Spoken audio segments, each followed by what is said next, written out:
அன்பு தமிழ் நெஞ்சங்களுக்கு அன்பான வணக்கங்கள். தற்போது இந்த பதிவில் பார்க்க போவது சித்திர பௌர்ணமி எப்பொழுது என்பது பற்றித்தான். தமிழ் மாதங்களில் முதல் மாதமான சித்திர மாதத்தில் வருகின்ற பௌர்ணமியை சித்திர பௌர்ணமியாக வழிபடுகிறோம்.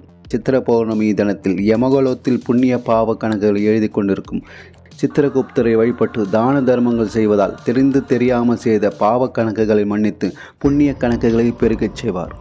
சித்திர பௌர்ணமி மே 12ஆம் தேதி திங்கட்கிழமை அன்று வருகிறது. சித்திர பௌர்ணமி மே 11ஆம் தேதி இரவு 8:48 மணிக்கு தொடங்கி மே 12ஆம் தேதி இரவு 10:44 மணிக்கு முடிவடைகிறது. சித்திர பௌர்ணமியில் சிவபெருமானை வழிபடுவது மிகவும் விசேஷமானது. பொதுவாக பௌர்ணமி வழிபாட்டை மாலை நேரத்தில் சந்திரன் உதயமான பிறகு வழிபட வேண்டும். சித்திர பௌர்ணமி அன்று சந்திரன், சித்திரகுப்தர் ஆகியோரை வழிபடுவது மிகவும் சிறப்பு.